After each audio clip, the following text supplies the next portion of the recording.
Olá, muito boa noite, boa sexta-feira pra gente, que bom ter você aqui no Mundo FG. Hoje o programa está recheado de reportagens sobre pesquisas da Universidade Federal de Goiás.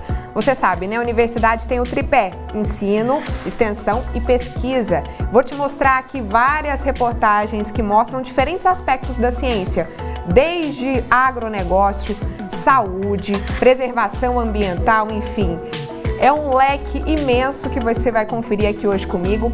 Tem ainda a agenda cultural com dicas de eventos. Vamos lá? O Mundo FG está no ar.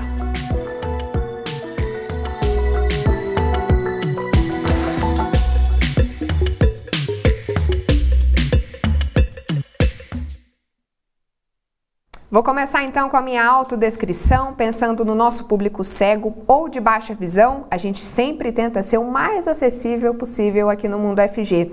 Eu sou uma mulher de pele clara, tenho cabelos castanhos escuros longos, medianos na verdade. Eu estou usando uma blusa azul escuro, uma calça amarela no tom de mostarda e um sapato bege de salto curto. Estou aqui no estúdio do Mundo FG, atrás de mim tem uma estante com algumas plantinhas, um troféu aqui da TV UFG, uma estante nos tons de ferro e amadeirado também.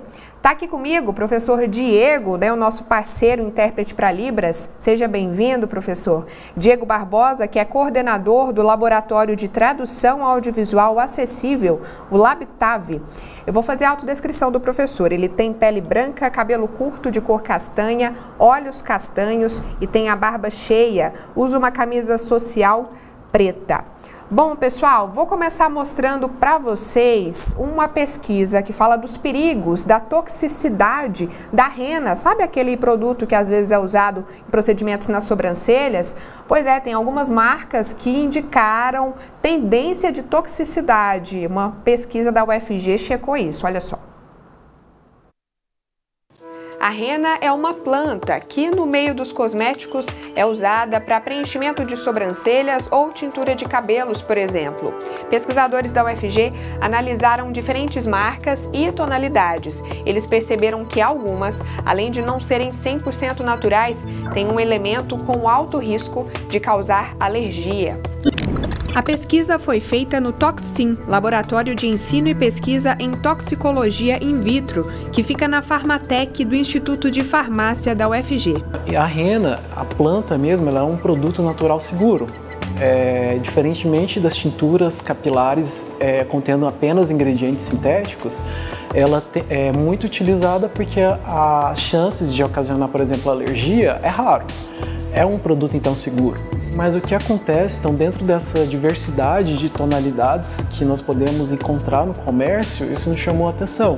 Por que uma planta, um produto, né, natural, garante uma coloração mais tendendo para o vermelho, mas podemos encontrar produtos para diferentes tonalidades e que são vendidos com aquele marketing, né, de que é um produto natural. Os pesquisadores testaram 10 renas de marcas e tons diferentes para conferir o que tinha nos produtos. E desses 10 produtos, nós verificamos que 2, o fabricante declarou que tinha uma substância que é altamente alergênica, de origem sintética, chamada parafenilenodiamina, que é muito conhecida pela sigla, né, PPD. Ele até é permitido no Brasil até 6%, somente que o rótulo desse produto ele tem que constar que existe esse produto altamente alergênico, porque eu posso ter pessoas muito sensíveis que vão usar esse produto e que não foram alertadas adequadamente. Das 10 renas analisadas, só 2 informavam no rótulo que tinham PPD.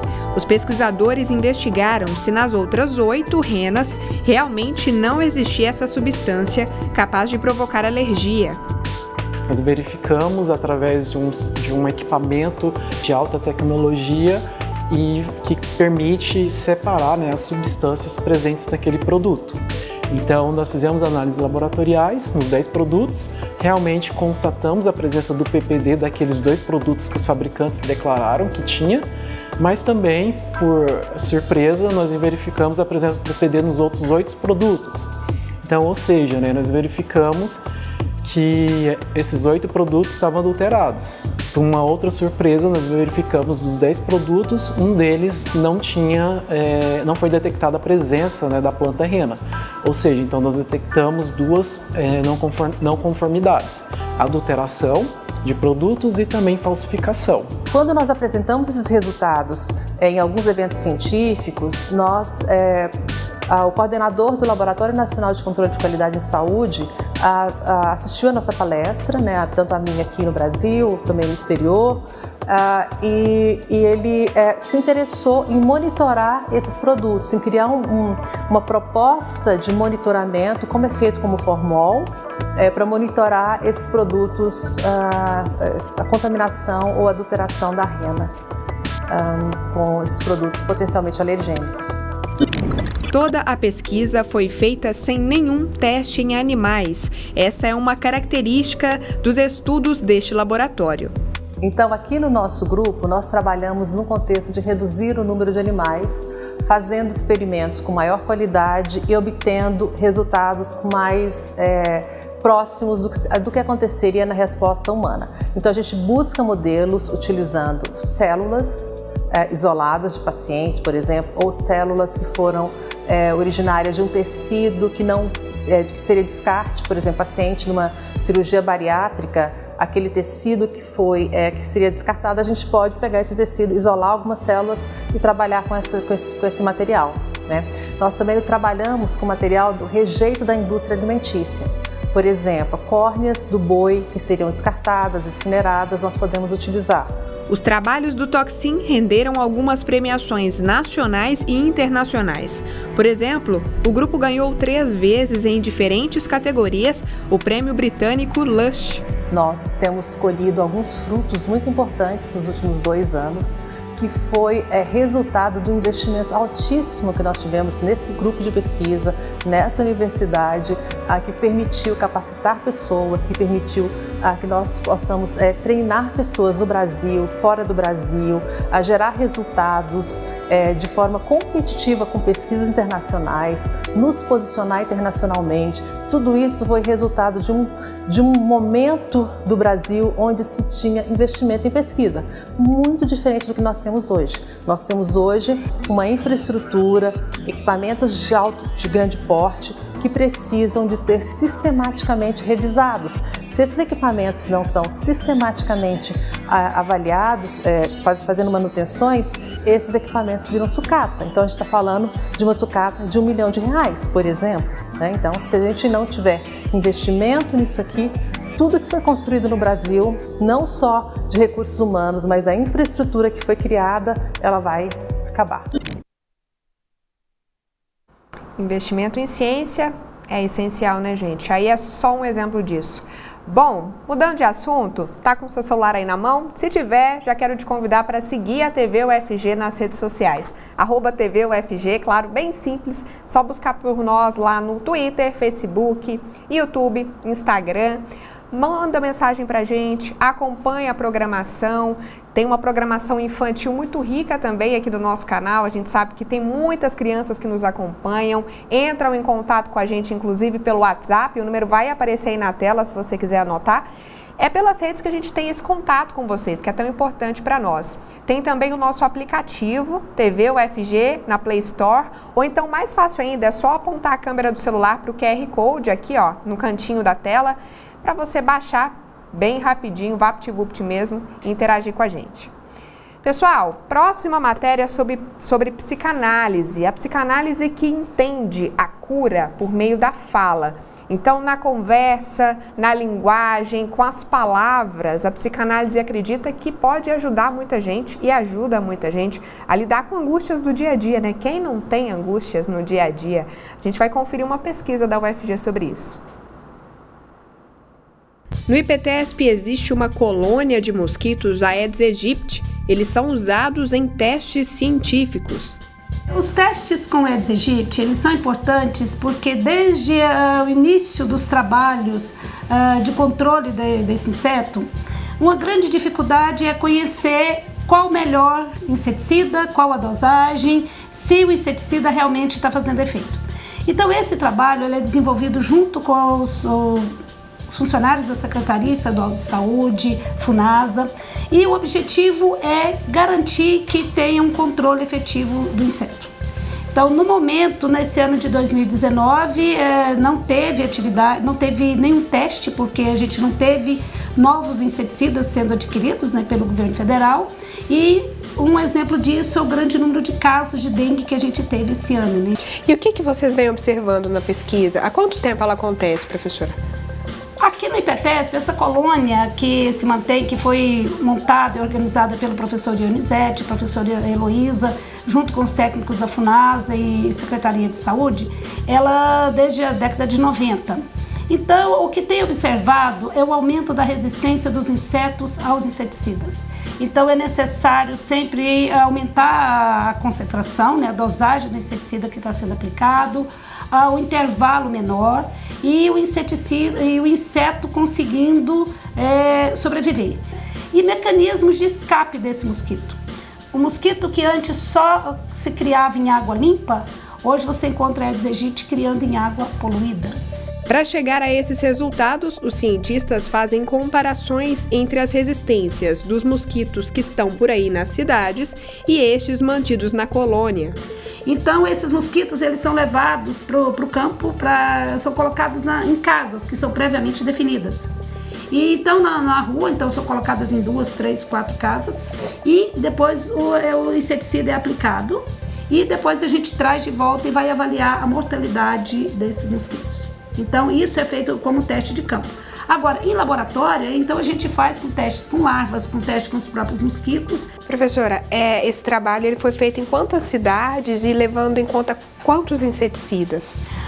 Isso é variável. Isso teve um trabalho muito intenso que foi feito em Senador Canedo, Aparecida, São Luís, porque isso depende, o momento depende a atuação política naquele estado, o número de casos da doença que acontece, mas aqui dentro do estado de Goiás são vários.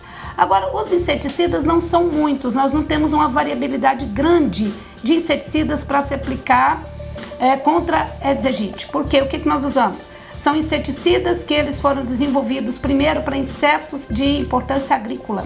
Então funciona, alguns lá e depois eles são adaptados. Poucos são os inseticidas que foram desenvolvidos para uso contra insetos de importância em entomologia médica e saúde pública, né? Os mosquitos Aedes aegypti das cidades se mostraram mais resistentes aos inseticidas do que os que foram mantidos nas colônias. Então, quando a gente vai avaliar um inseticida, esse do laboratório, ele morre com uma quantidade menor. Então, a gente tem que fazer o que chama DL50, DL90 para matar 50% da população, 90% da população, comparando entre o do laboratório e o que está no ambiente. Mas por que eles estão mais resistentes?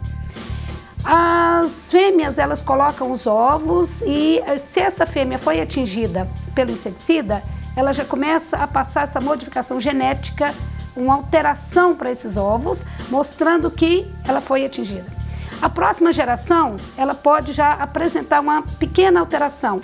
Como o ciclo é muito rápido, 7, 10 dias, então em uma nova aplicação de inseticida, dali a 2, 3 meses, aquela geração já tem uma resistência que veio anterior.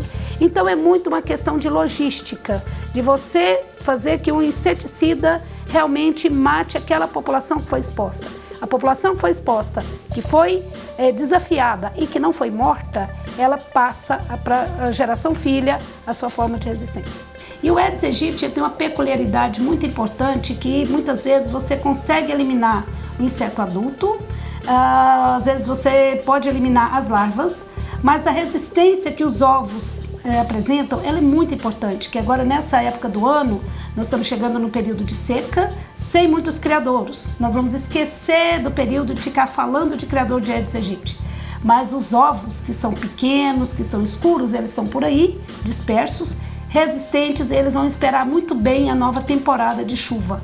E com vírus, né? Então daqui 4, 5 meses nós vamos começar novamente muita chuva, muito Aedes aegypti, muita dengue novamente. O que a gente deveria estar fazendo agora na seca?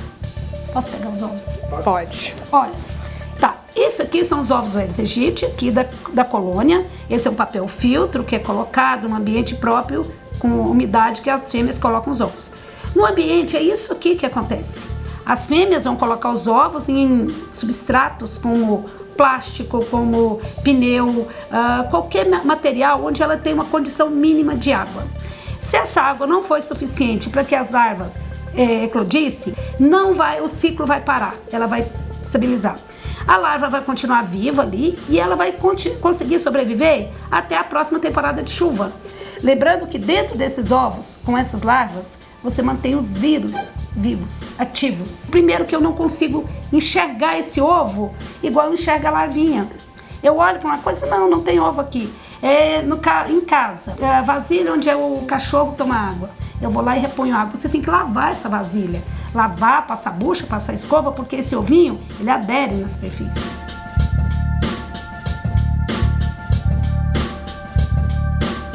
E nós temos outros vírus agora, que são vírus da região norte e que estão chegando no país, que a gente tem um grande risco também. Então nós temos o vírus Maiaro, que hoje não era conhecido aqui nós vamos dizer na região centro-oeste, já foi diagnosticado aqui em Goiânia, no Rio de Janeiro. Então assim, do rol de vírus, de arbovírus, né, que são vírus transmitidos por artrópodes, o Aedes aegypti é o mais importante. Então, com febre amarela urbana, que está erradicada no Brasil desde a década de 1940. Dengue, os 4 sorotipos, zika, chikungunya. E nós temos um grande risco de termos novamente febre amarela urbana, porque hoje nós só temos febre amarela silvestre, que é transmitida por outras espécies de mosquito silvestre. Mas como nós temos a população urbana muitas vezes não vacinada, então nós temos o risco sim de reurbanização da febre amarela. Pessoal, como vocês puderam conferir, obviamente a reportagem que a gente exibiu agora não foi sobre psicanálise, né? A gente teve uma pequena confusão aqui, pedimos desculpas, mas daqui a pouquinho você confere essa matéria da psicanálise. A matéria que a gente viu agora também é muito importante, a gente vem acompanhando o aumento de casos de dengue, junto com o Covid, junto com a influenza, né? No estado de Goiás, em Goiânia especificamente também, e essa matéria foi gravada antes da pandemia, por isso está todo mundo sem máscara e por isso a professora fala do período de seca. Estamos no período de seca, mas agora a gente sabe, estamos aí num período de bastante chuva e estamos acompanhando o aumento, infelizmente, dos casos de dengue. Pessoal, a gente vai te mostrar agora um pouquinho da origem do Centro Acadêmico do curso de moda da UFG, mas a gente vai contar essa história pelos olhos aí, pela visão de uma das mulheres que tiveram lá nesse início, participaram da construção. Olha só. Meu nome é Victoria Leopoldino, eu sou formada em Design de Moda pela UFG.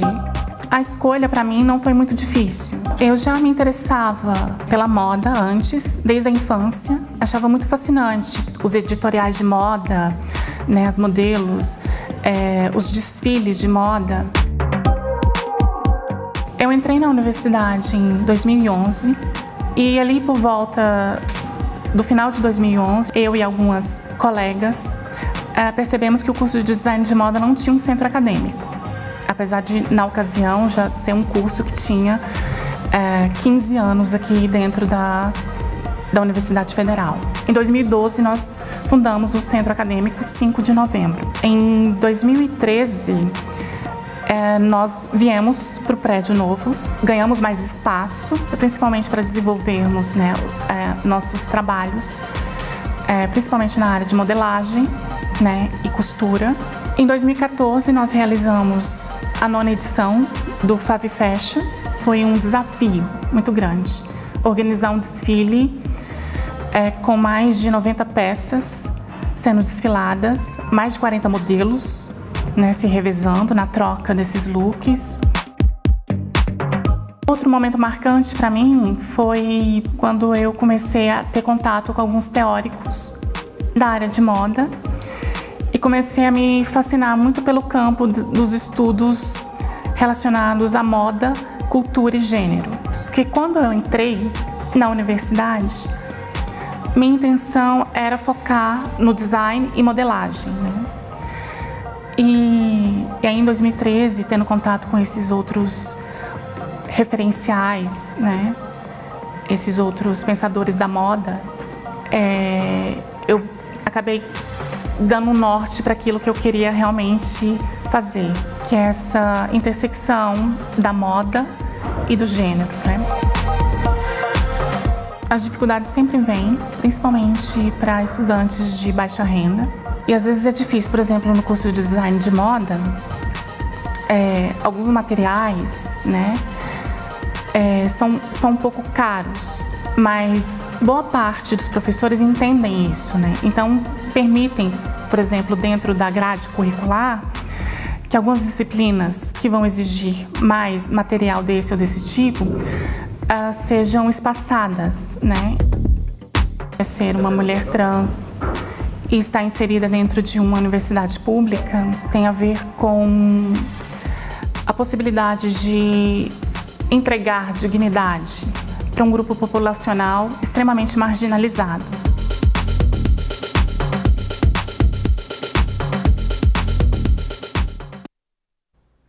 Intervalo bem rapidinho, não saia daí que a gente já volta com mais reportagens sobre mais pesquisas, inclusive aquela da psicanálise que eu prometi. Até já!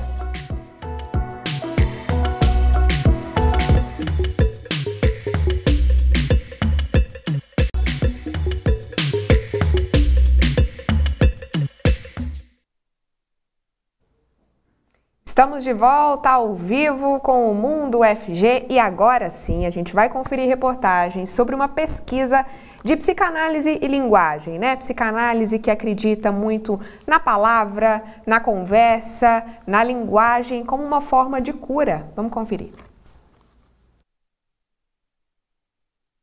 E professora, a psicanálise ela é muito baseada na fala, né? O falar sobre os sentimentos, sobre as questões. Então, psicanálise e linguagem estão ali bem ligadas. Sim, essa é a grande descoberta do Freud. Tanto é que a psicanálise ela pode ser compreendida também como uma cura pela fala. À medida que o sujeito vai falando, ele vai se conhecendo e também percebendo o modo como ele funciona, o modo como ele foi estabelecendo certos compromissos com aquilo que na vida se apresenta como uma patologia, ou seja, como um determinado sintoma. Só que isso se manifesta mediante a linguagem, não na tentativa de reconstrução de um fato concreto, mas de uma verdade do próprio sujeito que se estabelece à medida que ele vai falando, à medida que ele vai conversando, na medida em que ele vai estabelecendo um processo de narrativa de si mesmo. Então, a linguagem ela se torna importante porque é o objeto que o analista tem. Nós não temos, por exemplo, um processo de investigação se aquilo que um determinado analisando diz acontece ou não concretamente. O concreto é o próprio discurso, é aquilo que ele fala. Mas não é só a psicanálise que precisa da linguagem para acontecer. O professor Rodrigo pesquisou como o contrário também funciona. A psicanálise ajudando a estudar sobre linguagem.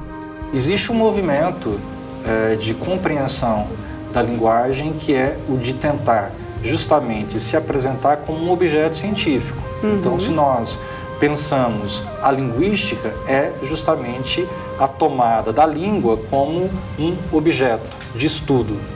Assim como, por exemplo, a física tem o seu objeto, a matemática tem o seu objeto, a psicologia tem o seu objeto, a linguística tem o seu objeto, que é a língua. Mas como é que a psicanálise entra nessa história? Vamos explicar com um exemplo. Lembra na escola, quando aprendemos a separar o sujeito do predicado? Tem gente que vai fundo nesse estudo. Alguns pesquisadores da área investigam como o sujeito é muito mais do que o que está escrito na frase da aula de português. É aí que a psicanálise entra. A psicanálise contribui para a linguística apresentando a importância de compreensão da linguagem dentro de um determinado contexto de comunicação. Não há linguagem fora, não há língua fora de um contexto, não há língua fora de uma interação, não há língua fora de uma relação. E nesse sentido, o sujeito não é aquele que tem plena consciência de si, não é aquele que sabe de si, não é apenas aquilo que poderíamos chamar como sujeito do enunciado, mas o sujeito da enunciação. Nesse sentido, poderíamos dizer que na própria linguística já havia um movimento de dar um novo significado à concepção que se tem de linguagem. não é simplesmente uma análise de estruturas linguísticas, sujeito, predicado, não é apenas a frase. É aí que se apresenta a própria noção de discurso. Discurso é aquilo que vai além da frase. Então não é só o que se diz, também tem que se olhar o contexto histórico, quem é aquela pessoa, para compreender melhor o que está sendo dito. Sim, a compreensão do discurso não é apenas um eu gramatical, não é? Mas um eu que é também um eu do inconsciente, um eu da cultura, um eu da ideologia. Se nós estabelecemos uma relação com a psicanálise, por exemplo, e pensamos que não somos uma unidade, somos constituídos por diversos, né, outros, vamos dizer assim. Então, nesse sentido, o inconsciente é a linguagem de um outro, à medida que, por exemplo, eu vou me constituindo a partir das minhas experiências, a partir daquilo que eu aprendi com os meus pais, aquilo que eu aprendi com a minha cultura. É certo que aquilo que eu expresso traz essas marcas, e a questão é justamente de observar como que essas marcas elas se apresentam. Então, existe um sujeito, digamos, da consciência, mas existe também um sujeito do inconsciente, que é esse sujeito do desejo, para utilizar um termo muito importante na psicanálise freudiana, especialmente na psicanálise lacaniana. A questão é como é que esse outro sujeito se manifesta, por exemplo, não é? Na escrita, como é que esse outro sujeito se manifesta na fala. A interpretação dos sonhos de Freud apresenta justamente o modo como existe um outro sujeito, o sujeito do inconsciente, o sujeito do desejo, que se manifesta, não é? Justamente na experiência dos sonhos. Então, quando nós dormimos, aquilo que muitas vezes é negado durante o dia, pode se manifestar em um determinado sonho. Da mesma forma também na linguagem, nós podemos observar isso na fala, não é? Muitas vezes, mesmo não querendo, deixamos escapar alguma coisa. Então, talvez o modo como esse sujeito do inconsciente ele vai se explicitando, elucidando-se na fala, se apresentando na fala. Bacana, né? Bom, vamos mudar de assunto, porque ciência é totalmente multi-assuntos, né? Agora a gente vai falar um pouquinho de feiras livres. Você tem costume de ir à feira, comer um pastel, comprar algumas verduras ali? Vamos falar da feira livre e da relação dela e importância dela também para a agricultura, principalmente a agricultura familiar. A pesquisa levantou dados de 201 dos 246 municípios de Goiás, o que resultou num total de 369 feiras. O objetivo foi analisar principalmente como eram as feiras em cidades pequenas e médias, com até 500 mil habitantes, onde teoricamente os agricultores familiares estão mais presentes. E a gente fez um raio-x geral e chegou num dado importante, né, que apenas 12% dos municípios goianos não tem feira e apenas 3% dos municípios goianos têm feiras sem agricultores familiares. Então eles estão presentes mesmo? Estão presentes. 85% dos municípios goianos têm feiras com agricultores familiares. Mais da metade das feiras de Goiás tem a maioria de bancas de agricultores familiares. 10% das feiras em Goiás são exclusivas da agricultura familiar. Nos municípios pequenos, tem mais feiras do que nos municípios grandes, por 100 mil habitantes. Se for analisar por 100 mil habitantes, os municípios de até 10 mil habitantes, a gente percebeu que tinha mais feiras. Quanto menor o município, maior a presença dos agricultores familiares. Depois de conseguir esses dados, os pesquisadores selecionaram 59 feiras e fizeram uma espécie de ranking, analisando, por exemplo, como elas ajudavam a consolidar a agricultura familiar. E aí 6 feiras ficaram melhor ranqueadas, foram as feiras que atenderam a todos os indicadores da pesquisa. Foram as feiras de Itapuranga, Goianésia, Ceres, Flores de Goiás, Alto Paraíso e Orizona. E aí nesses municípios a gente foi até as feiras, fizemos um trabalho de imersão mesmo para entender como é que se dá esse mercado. A gente percebeu que a feira serve como um trampolim para o agricultor familiar acessar novos mercados. Muitos deles não produziam nada, ou produziam e perdia tudo no quintal e decidiram ir vender na feira para poder ter uma renda extra, principalmente mulheres e jovens. E a partir da feira começaram a ver potencial na produção e começaram a vender para supermercado, para hotel, para restaurante. Então a feira ela catalisa novas transações comerciais. A feira também a gente percebeu que é um espaço predominantemente econômico, mas que as relações sociais ocorrem, né? Os agricultores familiares se articulam para demandar da prefeitura uma patrola para arrumar estrada, ou se mobilizam para formar cooperativas, associações. Então a gente percebeu a feira como um espaço de inserção comercial, mas a feira também como um espaço de fortalecimento social da categoria agricultor familiar. E já que é um espaço tão importante economicamente, socialmente também, como é que a gente pode estimular feiras livres pelas cidades, políticas públicas, a gente pode pensar sobre isso? Sim, hoje existem poucas políticas públicas voltadas à feira, né? Infelizmente, tem algumas políticas públicas esparsas do INCRA, de alguns outros órgãos públicos, de doar kit, né? De kit feira, bancadinha, tal, tendinha, mas a gente não vê uma política pública, por exemplo, para conscientizar a população da importância de comer localmente, de se alimentar do que é local, de conhecer a produção da pessoa que está produzindo o seu alimento. Aí que vai fortalecer esses canais curtos, esses canais onde o agricultor familiar está próximo do consumidor. E o que a gente percebeu também é que as feiras onde as regras são claras, estatutos, regimento, são mais fortes.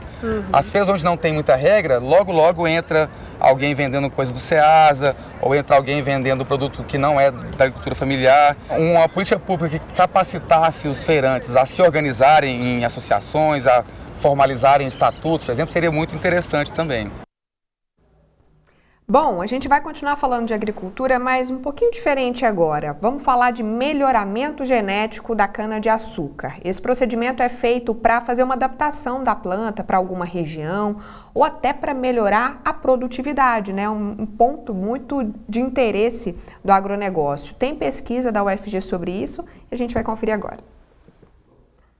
A cana-de-açúcar, além de oferecer o próprio açúcar, também gera energia elétrica a partir da biomassa do bagaço e o etanol, que é um combustível renovável ou biocombustível. Há 29 anos existe no país a RIDESA, Rede Interuniversitária para o Desenvolvimento do Setor Sucroenergético.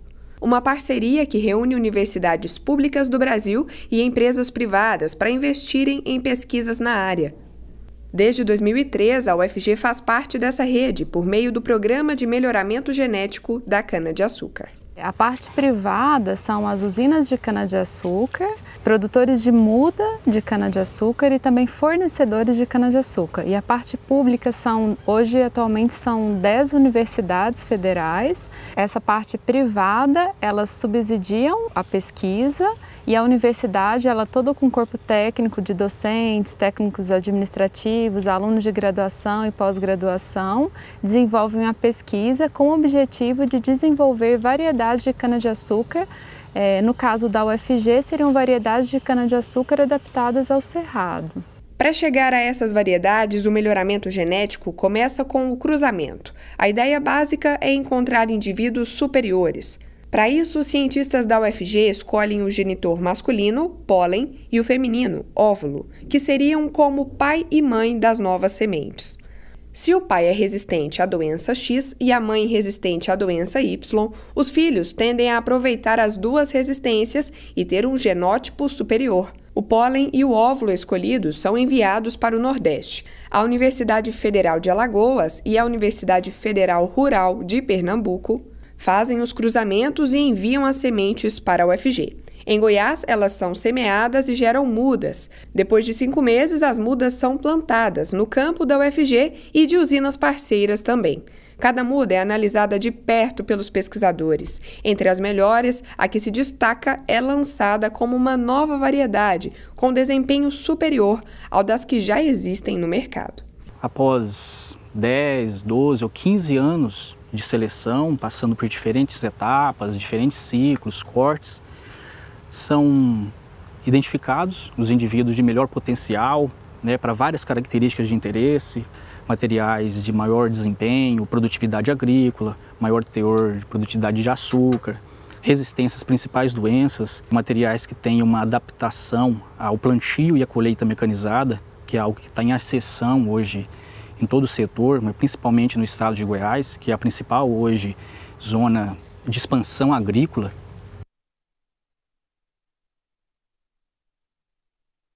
E a RIDESA UFG já lançou uma variedade, não é isso? Isso. Em 2015, que foi o último lançamento nacional da RIDESA, a UFG, né, contribuiu com o lançamento de uma variedade, que é a RB 034045, que é uma variedade desenvolvida para as condições do ambiente de cerrado, que tem tido boa aceitação. É um material de colheita tardia, um material que tem uma lacuna de importância no setor. Aproximadamente 65% das variedades de cana-de-açúcar plantadas no Brasil são variedades que foram desenvolvidas pela RIDESA. Então, todo esse aporte de dinheiro que veio das usinas, ele foi retornado para as usinas em forma de variedades de cana-de-açúcar. Variedades essas tão boas que estão aí em 65% das áreas plantadas no Brasil. Depois de passar por testes lá fora, em campo, a cana-de-açúcar vem para esse laboratório. A ideia aqui é limpar a amostra para que ela fique ainda melhor para plantio. No dia a dia, como é que você reproduz cana-de-açúcar? Você corta um pedaço do colmo, faz um buraco no chão, enterra e ela brota. Tem as geminhas ali no meio, nos entrenós, e você tem a reprodução chamada de vegetativa. À medida que você faz vários plantios dessa forma, há uma série de acúmulos, vamos dizer assim, de doenças quando você mantém esse material no campo. Principalmente viroses ou mesmo ataque de bactérias. Então isso vai se acumulando ao longo dos vários plantios. Chega uma hora que você tem que fazer uma limpeza. Então, quando são clones, né, porque você pega um pedaço da mesma planta e ela reproduz e pega a mesma planta, então a gente chama de limpeza clonal. Nessa limpeza, o que a gente faz? Eu tento isolar uma pequena parte da planta que a gente chama de meristema. O meristema, para ter uma ideia, assim, seriam células embrionárias da planta. Então eu isolo o meristema, essa região bem pequenininha da cana, que ela está livre da contaminação, seja de vírus, seja de bactérias. Os pesquisadores eliminam partes contaminadas por bactérias que causam escaldadura e raquitismo e vírus que provocam mosaico e amarelinho, doenças da cana-de-açúcar. O meristema é a parte que não está contaminada por nenhuma delas. Por isso, a ideia é fazer mudas a partir dele. Então, Letícia, aqui, ó, esse é o meristema que eu falei para você que a gente isola da cana-de-açúcar. É o primeiro tecido, certo? Pequenas células que a gente inicia o processo de limpeza. Certo. Um mês, mais ou menos, um mês e meio desse pedacinho pequenininho, aqui dá para ver melhor, ele já está com umas folhas um pouco mais desenvolvidas. Depois que a cana, a gente isola o meristema e ela cresce aqui naquele tubo de ensaio que eu te mostrei, ela vai desenvolver, vai preencher todo esse espaço do tubo, vai ficar pequeno. Então a gente pega a planta, transfere para esse frasco que tem um espaço um pouco maior e o meio agora é líquido, tá vendo? E aí ela brota, tem uma série de touceiros aqui, tem que desmanchar. Na hora que a gente percebe que está na hora de desmanchar, a gente vai repicar. Então de um frasco gera 2 frascos, a gente faz 1, 2, 3, 4 repicagens nesse frasco. Na 5ª repicagem a gente pega a muda, já tem uma quantidade boa, e traz para essas garrafas de 5 litros aqui, que são os bioreatores. A ideia é você ter de 500 a 1000 mudas numa garrafa dessa. E é esse modelo aqui, essa muda que pode ser plantada. Exato. Esse é a fase quase final, porque aí ela continua aqui, a gente muda o meio de cultura agora, que a gente não quer mais broto, a gente quer raiz. Muda o estímulo, coloca outro tipo de hormônio nesse meio de cultura para estimular a produção de raiz. Então ele vai ter broto, raiz, a gente tira da garrafa e faz a muda.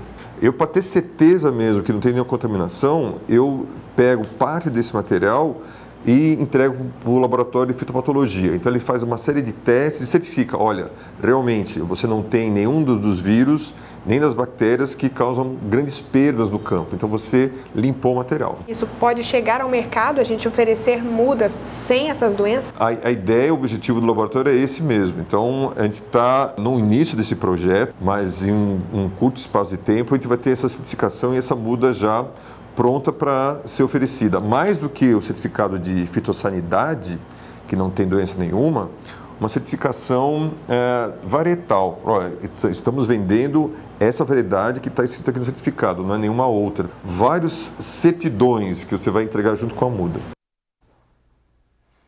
Bacana, né? Eu quero agradecer o Diogo Marques, que esteve aqui com a gente nesse bloco, né, fazendo a interpretação para Libras. Deixa eu aproveitar e já fazer a autodescrição do Diogo. Ele é integrante do Labtav também, ele é um homem de pele parda, cabelos e olhos castanhos escuros, estatura média, sem barba, usa camisa social preta e óculos de grau com armação azul. Pessoal, intervalo rapidinho, daqui a pouco tem agenda cultural com dicas de eventos aqui no Mundo FG. Até já!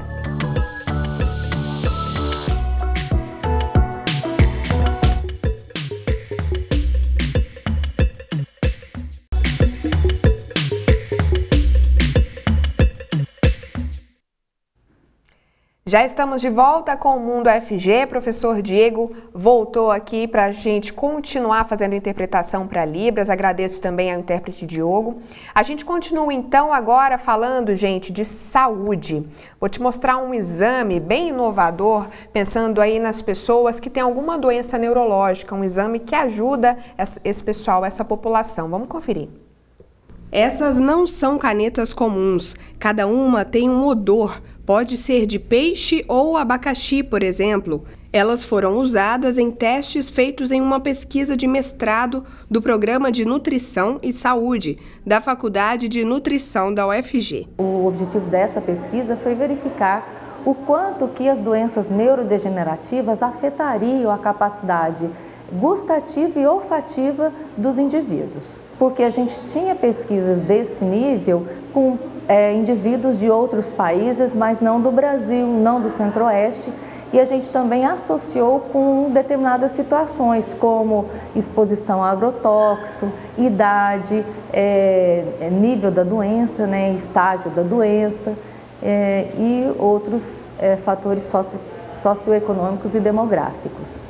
O teste de capacidade olfatória a gente fez com 46 canetas que a gente importou da Alemanha, né? E essas canetas elas tinham cheiros dentro dela, né? E aí tinha os protocolos do teste. A gente tinha teste para identificar determinados odores, teste para poder ver a diferença de odores entre três canetas, né? Tinha 2 canetas com um cheiro igual, né? O odor igual, e uma caneta com odor diferente. E por fim, um teste que tinha concentrações diferentes de odores, e aí o indivíduo tinha que identificar qual que é o odor que ele sentia e reconhecia, né? E aí eram dadas pontuações para cada acerto desses testes realizados.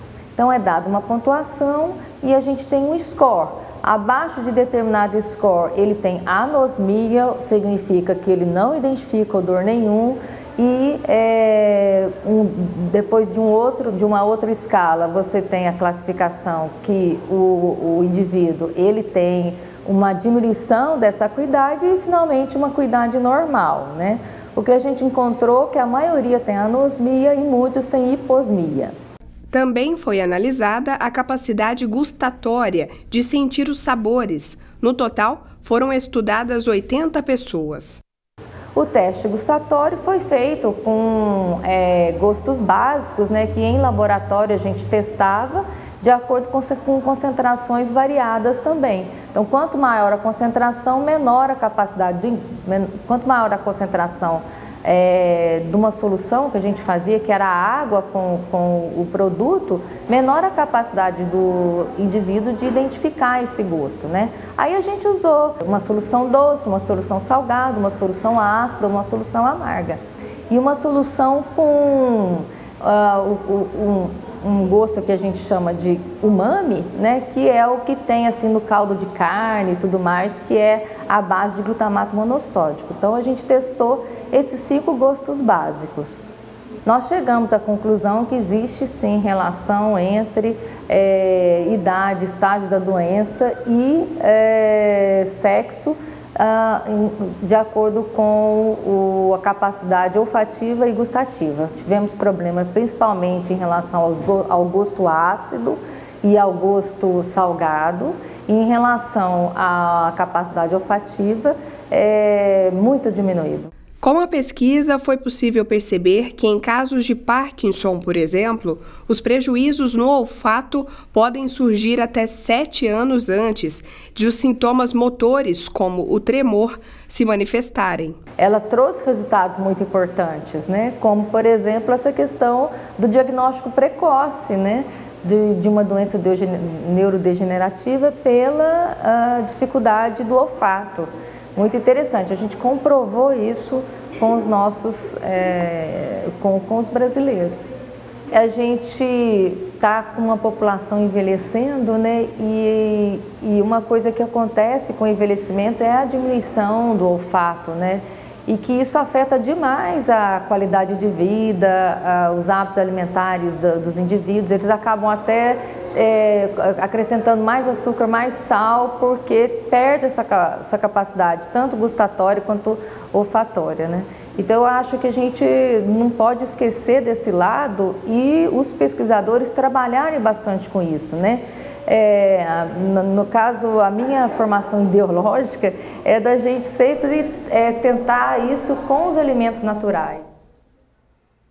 Importante, né, essa pesquisa que percebe aí um diagnóstico muito precoce, sinais muito precoces de doenças neurodegenerativas, muito bacana.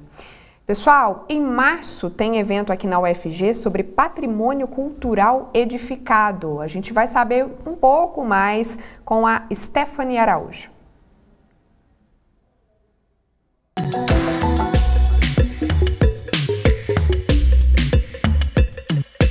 Olá, meu nome é Stephanie e essa é mais uma Agenda UFG.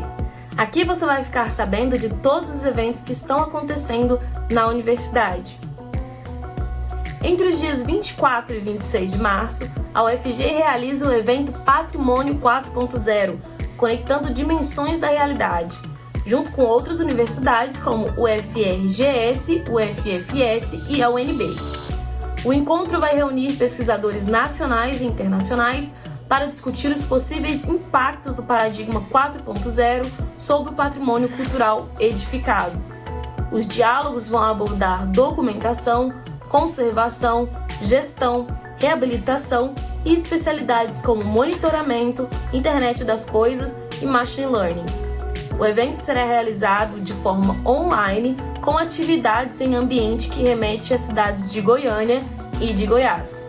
Para saber mais e se inscrever, basta acessar o site oficial do evento.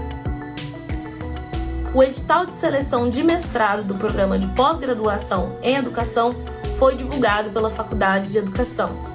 As inscrições vão até o dia 28 de janeiro. Dentre as linhas do programa estão cultura e processos educacionais, o Estado, as políticas e a história da educação, os fundamentos dos processos educativos, o trabalho, a educação e os movimentos sociais. Para saber mais, basta acessar o portal do programa no site da Faculdade de Educação. E se você ainda não se vacinou contra a Covid-19, prepare o cartão de vacinação e vá até a Faculdade de Enfermagem, que fica no setor universitário. Lá, a sala de vacinas funciona de segunda a sexta-feira, exceto feriados, de 8 horas da manhã até as 4 horas da tarde. No momento, a vacinação por lá é só para pessoas acima de 12 anos. Para crianças de 5 a 11 anos, a vacinação está disponível em 15 unidades da Secretaria Municipal de Saúde de Goiânia, conforme publicado pela Prefeitura. Vacine-se! A vacina salva vidas! E aí, curtiu? Continue acompanhando nossa programação. A gente se vê em breve. Até mais! Belo recado da Stephanie, vacinem-se, pessoal, vamos tomar vacina, gente, muito bom, bom para todo mundo, não vamos bobear não, fica de olho no prazo, tem que vacinar para a gente sair dessa pandemia. Muito obrigada pela sua companhia nessa sexta-noite aqui no Mundo UFG, semana que vem eu tô de volta, te esperando, segunda a sexta, sempre 6 da noite. Até lá, se cuida!